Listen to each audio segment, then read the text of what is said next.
So reading 1.6, we're going to take a look at the Federal Court of Appeals. You can see I have on the screen a geographical map of where the Court of Appeals are.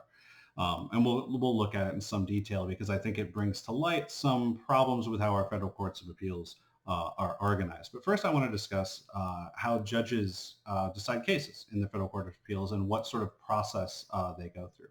So the federal courts of appeals are, by their name says, an appellate court, which means that they hear cases on appeal from the lower court, lower trial courts within their jurisdiction. Now, these appeals are not in most cases discretionary. So the Court of Appeals do not get to decide whether or not to hear these cases. These are required appeals. So they must hear these cases. Um, the way in which judges are assigned is by random. Three judge panels decide most cases on the United States Courts of Appeals, and those judges are assigned to those cases randomly. And they will sit and hear the cases in oral arguments and then come together and decide which side wins and how to write an opinion, very much like the process we discussed in the Supreme Court opinions video. The focus of this article is whether and how that citation network across courts of appeals works, because I want to make very clear, let's say, for example, the Fifth Circuit. So the circuit in which Texas falls. Let's say courts of appeals makes a decision in the Fifth Circuit regarding, let's say, abortion. And they rule that perhaps Texas's law which requires admitting practices to local hospitals for doctors who practice in abortion clinics is constitutional. They make that determination. Well, that turns out to be binding law for that circuit, for all states within the Fifth Circuit. Now, let's say a court considers, or a court in the Eighth Circuit considers a very similar law. Let's say judges decide that an Iowa law that requires doctors to have admitting practices to the hospital in order to practice at an abortion clinic is unconstitutional. Well, now you have a circumstance where the Eighth Circuit is under a rule of law that is different than what the Fifth Circuit is under. When these circuits disagree, that increases the likelihood that the United States Supreme Court will actually hear that case, will hear a case stemming from that. Because what the United States Supreme Court seeks to do is make sure that law is uniform across all of the states. And when you have a circumstance by which two circuits disagree, the Supreme Court is likely going to come in and solve that controversy. Now, what this means is that these three judge panels have significant discretion to decide cases in different ways because the binding precedent they have is only effect within that geographical boundary. This article looks at citations across geographical boundaries, so which judges are most likely to be cited and who are the ones citing the judges. Now, very much like the state courts in the last video, decisions in the Fifth Circuit are not binding on any other circuit, or decisions in the Ninth Circuit are not binding on any other circuit, but they can be used in sort of a horizontal citation fashion, meaning that if the Fifth Circuit handles an issue that the Ninth Circuit hasn't handled yet, the Ninth Circuit may look to the decision in the Fifth Circuit to provide guidance in how they might decide that case. And this sort of horizontal citation occurs not infrequently, as one can imagine, because the types of cases that you hear in different circuits will be very different.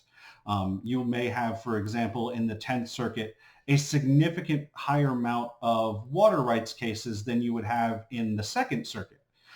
Simply because in the Southwest, there exist more opportunities to decide cases based on water rights, where in the Second Circuit, that simply isn't nearly as salient of an issue.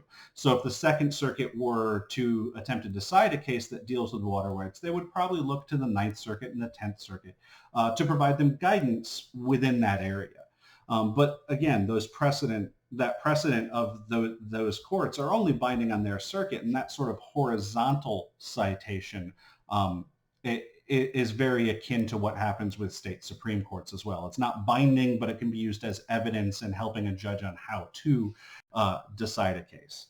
Now, after this three-judge panel makes its decision, there are sort of two paths if you want to appeal. So let's say you lose at the courts of appeals. You can choose to appeal your case to the United States Supreme Court.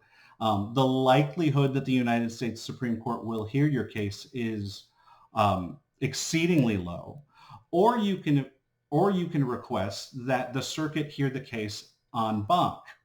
And what that means is all of the judges within the circuit will hear the case, and the circuit will issue a decision en banc, so en masse. All of the judges will be involved.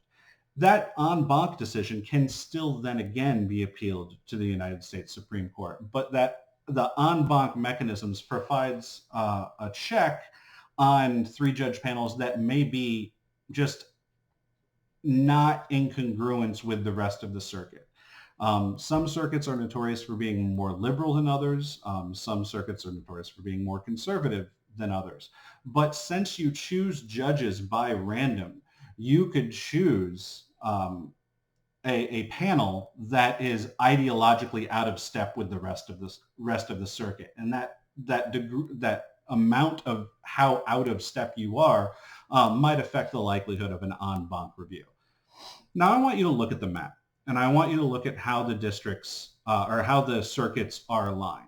It should be very clear that as soon as we get past, say Michigan, that there was not nearly as much thought put into how we are going to align these circuits based upon population. We have the Eighth Circuit that is fairly large, at least in terms of geographic area, but not population. We have the Fifth Circuit that covers 3 states, one of which is enormous and the other 2 not nearly as populous. The 10th Circuit, which sort of makes sense. And then we get to the Ninth Circuit. And the Ninth Circuit makes absolutely no sense in terms of the amount of people that it has control over, or that it just sits over. So with Montana, Idaho, Washington, Oregon, Nevada, California, Arizona, Alaska, and Hawaii, the Ninth Circuit sits over almost 1/3 of the United States population. What that means is the time to justice, or the time till your case is heard in the Ninth Circuit, is significantly longer than it would be, let's say, in the First Circuit or the Fourth Circuit. The time to justice varies significantly, so much so that there have been calls to create a new circuit that separates the Ninth Circuit in some fashion. That has run into a number of problems, primarily being that whomever would be in the office of the presidency at the time that a new circuit is created would be able to appoint all of the judges to that new circuit. And since we've existed in a time of divided government for as most of the time as any of us can remember, the likelihood that we're going to split the Ninth Circuit simply is running nil, because you would have to have a unified government and almost a filibuster-proof majority in order to create a new circuit, which only simply needs to be done by an act of law. It's not like a constitutional amendment is required. It's not that high of a bar. But it's still a pretty significant bar, because considering the amount of power you are giving to a president to sort of carve out a circuit that would be almost nearly ideologically congruent with that. Another problem is there's really no neat way to divide the Ninth Circuit that doesn't make California its own circuit.